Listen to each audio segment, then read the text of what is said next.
Alors bonjour, aujourd'hui on se retrouve devant le Touareg pour essayer de résoudre entre guillemets un problème. C'est que c'est un véhicule qui est très gourmand en batterie et même à l'arrêt il consomme beaucoup. Donc il a déjà deux batteries d'origine, mais même avec deux batteries d'origine, il y a toujours des problèmes. Les batteries se déchargent prématurément et elles durent pas plus de 2 ans. Donc moi j'accentue le problème parce que c'est un véhicule qui tourne peu. Là par exemple ça faisait déjà presque 3 semaines qu'il n'avait pas tourné. Donc du coup il ne charge pas beaucoup.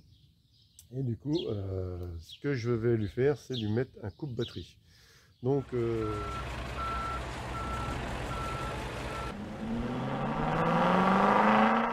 je vais lui mettre un coupe batterie sur la batterie avant, celle qui sert à démarrer. Même si celle arrière peut servir en secours, mais la batterie principale c'est celle qui est en dessous du siège. Et donc je vais couper la masse avec un système de coupe-batterie. Donc je, pour ceux qui connaissent François de Frex Garage, c'est lui qui m'a conseillé de couper la batterie devant. Donc lui c'est ce qu'il fait. Donc je lui fais confiance, c'est quand même un expert en Touareg. Il n'y a pas grand chose qui lui échappe là-dessus. Et donc selon ses conseils, je vais couper la batterie à l'avant. Donc lui m'avait recommandé de mettre un coupe batterie simple rouge dessus, comme il a fait sur le sien. Moi, je voulais mettre un petit peu plus moderne avec un système à télécommande. Donc, je vais tester sur celui-ci. Et si ça fonctionne bien, je le testerai aussi sur l'Audi, qui, le cabriolet, lui, tourne que l'été. Et donc, tout l'hiver, il reste à l'arrêt, donc au garage. Donc, comme ça, au moins, je pourrais couper pour tout l'hiver. Et c'est pareil, ça évitera que je change la batterie tous les 2-3 ans, parce que du coup, qu'elle ne charge pas, elle dure que 2 ou 3 ans maximum. Donc déjà que les batteries durent moins longtemps qu'avant, donc en plus on accentue le problème. Donc je vous présente le kit que j'ai commandé. Donc voilà, ça arrive comme ça, hein, ça vient de Chine comme d'habitude. Et donc c'est un coupe batterie 200 ampères, parce que au démarrage, sur un Touareg, il y a quand même beaucoup d'ampérage. Donc du coup, vous voyez, donc 200 ampères, starting de 360 ampères. Donc au démarrage, il n'y a pas de souci, ça tiendra. Donc il consomme pratiquement rien à l'arrêt. Donc le kit il est fourni avec deux télécommandes, voilà, donc on-off. Donc deux systèmes batterie comme ça rapides pour connecter. Donc ça je pense pas que je les utiliserai, on va voir.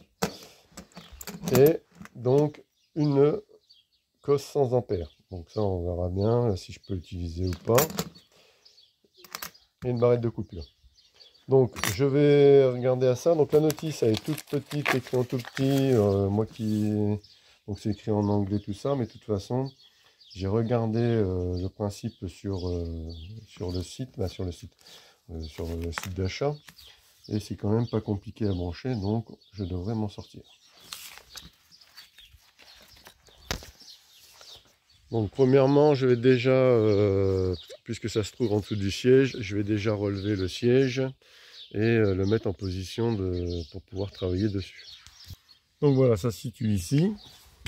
Donc tout d'abord, on retire les deux petits caches qui sont clipsés, hein, un de chaque côté. Et après, ici, il suffit de tirer. Donc là, je l'avais déjà déboîté, donc c'est facile, mais sinon, il s'est juste clipsé. Il suffit de tirer un coup sec et ça se retire. Donc comme je le disais, Frex lui a mis un interrupteur juste ici. Bon, moi je n'étais pas chaud. Si ça marche pas, c'est ce que je ferai. Mais si ça marche bien comme ça, je peux faire quand même un truc électronique. Donc voilà, on retire le premier cache. Donc ça va se situer ici. Donc il y a juste à retirer donc les deux vis là et le siège bascule pour pouvoir changer la batterie. Pour changer la batterie, c'est un peu juste. Mais là, pour travailler dessus, ça devrait aller bien. Donc pour ça, il vous faut une étoile M10. Donc on dessert les deux écrous. D'une main, c'est pas trop facile.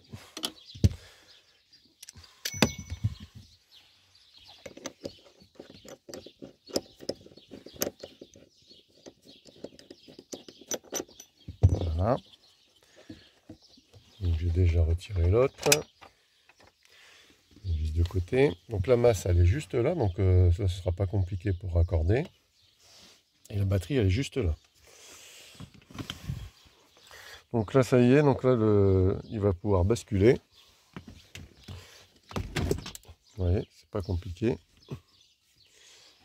Voilà, et donc la petite astuce pour que ça soit plus facile, vous accrochez la tête. Donc une fois que vous l'avez attaché comme ça, il ne va plus revenir, il ne retombera pas, il sera bien bloqué. Du coup là, vous n'avez pas beaucoup de place pour travailler. Pour remonter, si c'est électrique, au maximum. Comme ça, lui derrière il se couche de plus en plus. Et là, vous avez beaucoup de place pour travailler. Là, on est bien à l'aise, que ce soit pour changer la batterie ou autre. Là, on a vraiment la place qu'il faut. Donc là, après, il suffit de déclipser là. Il y en a deux devant et il y en a deux derrière. Voilà. Donc, et là derrière, donc, une fois les deux clips retirés, il suffit de déclipser ici. Et là, on a une vis à desserrer pour enlever la ventilation qui remonte. Donc c'est un embout T25.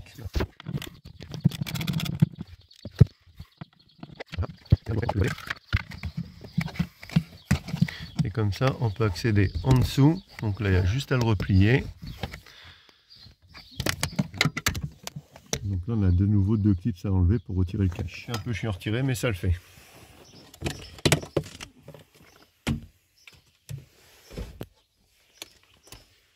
Donc voilà, le cache est retiré. Je vais pouvoir donc me brancher ici. Je vais rajouter deux petits écrous pour mettre mon plus et mon moins. Donc voilà, donc là je vais débrancher donc la masse et je vais brancher mon système dessus. Donc j'ai plié la barrette de coupure pour que ça soit plus pratique et j'ai dû changer l'écrou parce que sinon il gênait pour pouvoir fixer. Donc voilà, le système est installé. Par contre, du coup, pour la masse, il n'y a pas de souci, je vais pouvoir raccorder facilement. Par contre, pour le positif, le fil est trop court, donc il faut que j'en refasse un tout petit peu plus rond pour arriver jusqu'à l'arrière de ma batterie. Donc je m'occupe de ça et je reprends. Donc voilà, donc du coup, j'avais pas de fil rouge, bon j'avais du marron, c'est pareil. J'ai refait le même système. J'ai mis une gaine thermo rouge de chaque côté pour protéger et en même temps, comme ça, il n'y a pas d'erreur possible, c'est bien le plus. Donc je branche ça et on va pouvoir tester. Alors voilà, le système est installé. J'ai fait une petite encoche ici, passer les fils. J'étais obligé de changer les boulons parce qu'évidemment c'était des systèmes à la con qu'on ne pouvait pas desserrer. Donc du coup, comme ça, j'ai mis le truc là. La masse passera là. Et cette fois-ci, donc, ça doit marcher. Donc le plus est raccordé, passe là. Et donc là, voilà. Et là, on l'entend tout de suite, ça se met en route. Et là, je vais pouvoir démarrer. Donc là, on entend. Voilà. Et là, je démarre. Et normalement, si je coupe, donc là, on peut pas le faire en route, donc ça c'est bien. Protection. C'est ce que je me demandais justement. Et donc là, je mets off. Et logiquement, je peux plus démarrer. Voilà. Donc, c'est nickel, ça fonctionne bien. Je vais refermer tout ça pour essayer de faire quelque chose de propre. Donc là, j'ai pas pu mesurer l'ampérage parce que mon testeur, mon ampèremètre justement était bloqué. Donc il faut que j'en rachète un. Donc pas de bol. Mais je mesurerai ça et voir maintenant si vraiment ça réduit fortement la consommation électrique, dont j'ai pas de doute puisque sur le Touareg déjà c'est une très forte consommation. Et que ça, on est vraiment sur un minimum. Déjà, sur un modèle normal, on est à 10 fois inférieur la consommation. Donc au mieux, je serai à 10 fois, mais sur le Touareg, je crois qu'on est à beaucoup plus, quoi. Genre sur l'Audi, on sera peut-être 10 fois, mais là, on sera peut-être à 20 fois. Donc voilà, donc ça fonctionne bien. Je vais quand même garder une petite clé de 10 au cas où, pour remettre ça comme il faut si un jour ça casse, hein, s'il y a un problème, s'il crame, parce que ça reste de l'électronique et de l'électronique pas chère chinoise, donc on ne sait jamais, je n'aurais pas retombé en panne à cause de ça. Alors je profite de cette vidéo pour vous montrer ce petit testeur ampère-mètre qui est vraiment mini.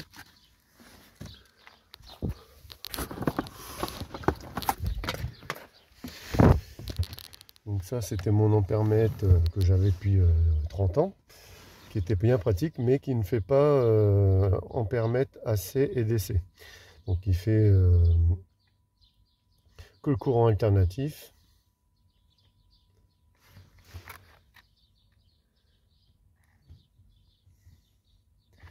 Il fait pas le courant continu. Et puis bon, il est un peu dépassé, l'écran on voit plus rien, les boutons marchent pratiquement plus. Donc il était temps de remplacer. Je voulais pas, je voulais quelque chose de pratique. Et du coup j'ai trouvé ça. Bon, la notice est en anglais par contre, ça c'est dommage.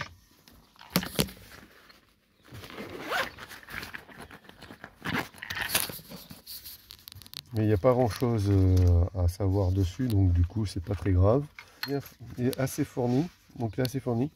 Donc comme vous pouvez voir, il est vraiment petit, donc c'est pratique. Et il a pas mal de fonctions que je n'avais pas sur l'autre. Donc déjà il fait ampère-mètre cette fois-ci AC/DC. Donc alternatif et continu. Il a la fonction NCV, donc c'est une fonction qui est vraiment bien aussi, c'est pour détecter s'il y a du jus sur un câble, un fil, ou même des fois ça marche à travers le placo. Donc pour voir si une prise est alimentée ou pas, avec un système de lumière et de beeper. Et celui-ci a la particularité aussi de faire la température. Donc comme celui-là je l'ai acheté pour me mettre dans ma servante de bricolage, donc mécanique, c'est quand même bien pratique. Je m'en servirai aussi pour tout ce qui est panneaux solaires. Donc de faire AC et DC, c'est pratique aussi. Donc je le trouve vraiment bien, donc c'est pour ça que je veux dire, il n'y a pas de sponsor, rien du tout, il n'est pas... Je n'ai rien à y gagner dessus, je ne sais même pas si je peux vous mettre un lien Amazon où je suis affilié. Donc je vous le montre, c'est vraiment parce qu'il est intéressant et très pratique. Donc par exemple là, si je le mets donc sur NCV, donc si je le mets sur NCV, vous voyez, je suis le rallonge, il y a du jus. Il détecte. Vous voyez, par exemple là sur l'interrupteur, hop, il détecte. Donc ça c'est pratique. Donc il a aussi donc un petit thermomètre. Donc on peut mettre un peu partout pour prendre n'importe quelle température. On peut le tremper dans l'huile s'il faut pour savoir la température d'huile par exemple. Donc du coup là on le met sur le thermomètre. Et là donc du coup par exemple il dit qu'il fait 17 degrés. Je mets entre mes doigts, il monte. Donc voilà, donc c'était pour vous montrer ça. Et là donc du coup moi je vais m'en servir en ampère-mètre. Et donc en pince ampère métrique. Donc là j'ai simulé la fermeture de la porte. Donc là on voit bien que j'ai 6 ampères et si je coupe, je tombe à 1,1 en ampères. Donc comme vous pouvez le voir là il consomme encore 0,69 ampères. Alors on fait le petit récap de cette vidéo, donc à peu près un mois après l'installation du système, que moi j'en suis plutôt content, je trouve que c'est quand même pratique. Il y a des avantages, il y a des inconvénients, donc par exemple, mais ça on peut les avoir aussi sur tous les systèmes je pense. Donc bon, pour l'allumer la télécommande c'est quand même bien, éteindre, allumer, c'est très pratique. On n'est vraiment pas embêté. La télécommande c'est très pratique, mais ça peut aussi avoir un petit inconvénient, c'est que la télécommande, les boutons sont sensibles. Donc du coup dans la poche, vu que c'est un système sans clé, donc on garde souvent la clé dans la poche. Si on a un petit peu de bordel comme moi dans les poches, et en général j'ai toujours 1 mètre ou quelque chose dans les poches, ça appuie sur les boutons, et du coup ça peut couper le système. Alors Ça pose pas trop de problème sur celui-ci puisqu'il y a 2 batteries. Et comme je ne coupe que la batterie avant, ça ne coupe donc pas le véhicule. Il reste allumé. Après, on pourrait peut-être avoir des soucis, c'est user prématurément la batterie à l'arrière. Donc je conseille que sur ce genre de véhicule, c'est d'utiliser et de mettre la clé, même si on ne la déclenche pas, mais de mettre la clé dans le compartiment ou de mettre la clé dans le vide-poche et non pas dans les poches. Parce que sinon, c'est vrai que ça pourrait être un peu embêtant. Sur les autres véhicules, donc je pense que là, du coup, de toute façon, le moteur ne s'allume pas. Je ne sais pas si ça le coupera. Donc, de toute façon, j'ai l'intention d'en mettre un sur l'Audi. Donc, je pourrais confirmer plus tard si ça coupe le système complet et du coup, si ça pourrait couper le véhicule en marche. Ce qui pourrait être contraignant. Peut-être pas non plus avoir un système comme ça et avoir un accident. Donc, ça, je n'hésiterai pas à vous le dire. Et donc du coup, bon après sur l'Audi par exemple, c'est pas un démarrage sans clé, donc du coup on pourrait le mettre dedans. Le système là, j'ai l'intention de le mettre certainement aussi sur le tractopelle, peut-être même sur le camion benne, les véhicules qui tournent très peu et qui ont besoin d'être coupés souvent. Le coupe-circuit du tractopelle, c'est quand même chiant, la manette, il faut aller pratiquement dans le moteur pour le couper. Donc je pense que ce système là pourrait être quand même bien pratique. Je vous tiendrai au courant sur les autres véhicules si le système est bien et continue à être aussi bien que je le pense. Après, qu'est-ce qu'il peut y avoir? Inconvénient aussi important, c'est que si vous coupez, donc sur ce véhicule là, si vous coupez la batterie de devant, vous ne pouvez pas fermer les portes. Parce que comme en fait il y a un système anti-vol, si on coupe la batterie et qu'on ferme les portes, l'alarme se met en route. Donc du coup, bon, bah, ça gueule, ça bouffe la batterie.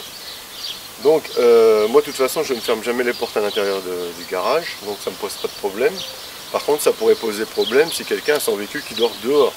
Donc s'il a un système d'alarme comme ça, il ne pourra pas le mettre comme moi je l'ai fait là. Donc il ne pourra pas le mettre sur ce genre de véhicule qui a 2 batteries, puisque de toute façon la deuxième batterie prend le relais et l'alarme fonctionne dans tous les cas. L'alarme elle fonctionne avec la batterie primaire et la batterie secondaire. Donc du coup ça pourrait poser problème pour ceux qui ont un véhicule à double batterie. Donc voilà, sur les autres véhicules je pense que ça pose pas de problème, je vérifierai sur l'Audi puisqu'il y a un système anti-vol aussi.